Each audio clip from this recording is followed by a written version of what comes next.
Very quickly going to describe how this guide is set up. The video is split into chapters, you can find them down below. The first chapter will describe the boss fight mechanics, the second chapter describes each of the important abilities, and the final chapter will be role-specific duties. MugZee. This is a two-phase fight with a brief intermission. The arena is split into two sections, a left and a right. During phase 1, the raid is going to move the boss between these sections to prevent him from reaching 100 energy. Mechanics change depending on the side of the arena that you're on. The intermission is just about surviving, and phase 2 is a DPS race with a combination of all of his abilities, so save your lust for phase 2. Phase 1. The arena is split in half. The right side is Mug, and the left side is Z. You can start with whichever side you want. Each side has their own set of mechanics.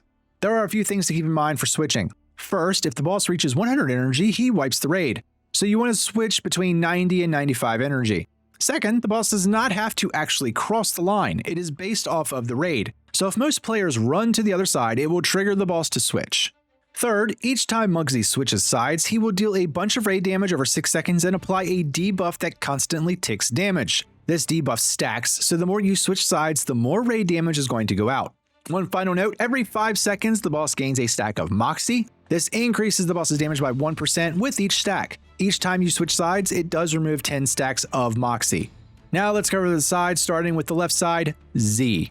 Z's mechanics. 2 towers will appear that need to quickly be destroyed. This constantly launches chain lightning at players. Once the tower reaches 80% HP, it's briefly stunned and takes double damage, making it easier to deal with. Second, the boss will spawn a bunch of crawler mines that will fixate players. Players need to detonate these, but stagger the detonations. Each detonation deals a burst of raid damage and applies a healing absorb. This healing absorb stacks, which is why you want to be cautious in detonating them. The boss will also summon a Rocketeer, which targets one player and needs to be soaked by at least 5 people. The person targeted should run this soak to the wall as it will leave behind a fire zone. His next ability is a Spray and Pray attack. This targets and tracks one player. Everyone else should move away from the cone. The final ability is tank related. The boss will target a random player with a red line. This player needs to stand still as the tank needs to stand between you and the boss to soak the shot.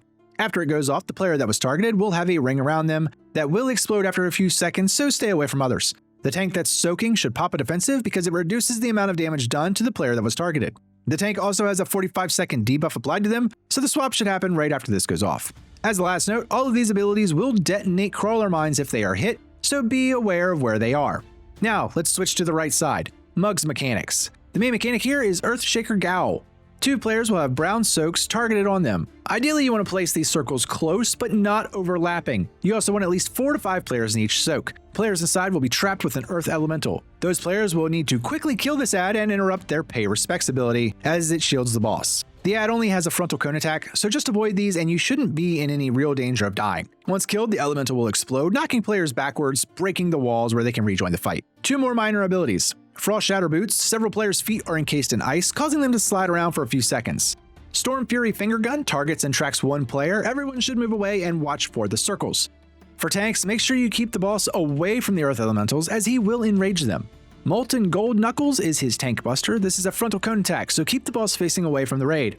It will knock you back and apply a Golden Drip debuff. Taunt swap after each use. The tank with the debuff needs to run around the arena wall until the stacks fall off. You'll leave gold pools on the ground. If you don't remove all the stacks, you'll be stunned for 30 seconds. Phase 1's abilities. MugZee. MugZee's damage increases by 1% every 5 seconds. 10 stacks of MugZee are removed when the raid switches sides. When Z takes charge, which is the left side of the arena, Uncontrolled Destruction. This triggers when Z takes over. Deals raid damage over 6 seconds and applies Uncontrolled Burn, which is a debuff that ticks damage every half second and lasts for 10 minutes. MK2 Electroshocker. These are the 2 towers that cast chain lightning until they're destroyed. They are temporarily stunned to 80% HP and take double damage for 8 seconds. Unstable Crawler Mines. These are ads that fixate players. When touched, they explode, dealing raid damage and applying a healing absorb that deals damage until cleared. This absorb can stack. These are also detonated if hit by any other boss's ability. Goblin Guided Rocket. This targets one player and must be soaked by at least 5 people. This leaves behind a fire zone that deals damage to anybody that walks through it. Spray and Pray. This targets and tracks one player with a large cone. This deals quick damage over 3 seconds. The Double Whammy Shot. This targets a random player with a red line. The tank must soak this with a defensive. Unmitigated damage hits the targeted player and then they explode after 6 seconds, dealing additional damage to anyone inside the ring. The tank suffers the damage as a 45-second debuff that ticks damage every 1.5 seconds. When Mug takes charge. This is the right side of the arena. Elemental Carnage. This triggers when Mug takes over, it deals raid damage over 6 seconds and applies Elemental Calamity, which is a debuff that takes damage every 1.5 seconds, lasting for 10 minutes. Earthshaker Growl. 2 players are marked with a soak attack. Players inside are trapped with an elemental. The elemental has 4 abilities. Pay Respects, which is an interruptible cast that will shield the boss for 10 seconds. Shakedown, which is a frontal cone attack. Growl Break, which triggers when killed. This knocks players backwards and through any walls.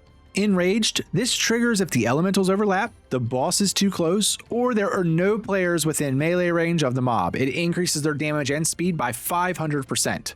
Frost Shatter Boots. Targeted players have feet bound in ice for 8 seconds. This causes players to slide and deals damage to anyone inside the ring. Storm Fury Finger Gun. This targets and tracks 1 player with a beam. This deals damage over 4 seconds and also marks the ground for lightning strikes. Molten Gold Knuckles. This hits the tank with a frontal cone and knocks them backwards. Applies a 30-stack debuff called Golden Drip. With each step, the debuff falls off, leaving gold pools that slow and deal damage. If not removed, the player is stunned for 30 seconds. The Intermission. At 40% HP, the Intermission will trigger. The boss will pick a location and charge. Once he stops, he begins spinning in place, dealing heavy damage to anyone in his line of fire. The raid should quickly follow the boss and rotate around with him away from his arms. While spinning, multiple circles will be present, and if hit, you will be briefly stunned. The boss will do this 3 times before starting Phase 2. Phase 2. Phase 2 is a combination of all of his abilities, except you no longer have to switch sides. The boss pops Bloodlust, increasing his haste by 30%, and it's a DPS race to kill him before he reaches 100 energy, because if he does, he wipes the raid. So this is also the best time to lust. Role-specific duties. Tanks. Taunt swap after Molten Gold Knuckles and the double whammy shot. Run your Golden Drip on the outside of the arena. Keep the boss away from Gals and the crawlers. During Phase 2, damage will constantly ramp up, and the sides don't matter, so just be aware of your positioning. Healers. Raid damage ramps the longer the raid stays on each side. Expect consistent raid damage when you're switching sides. Expect constant healing absorbs when detonating crawler mines. And during Phase 2, damage will continue to ramp. DPS. Soak for the Gals and kill and interrupt them as quickly as possible. Staggerly detonate the crawler mines. Soak the Goblin Rocket near the edge of the arena. Quickly burn down the towers. During Phase 2, actively utilize your defenses. Alright, you're good to go. Shout out to these channel members. If this video helped them, press the thumbs up. Subscribe if you enjoy WoW content. I have plenty of guides, tips and tricks, podcasts, and more. You can show extra support by becoming a channel member. It's 99 cents a month and gives you early ad-free access to all my videos. Check out my store for exclusive Prefessional merch. I'll see you in the next one.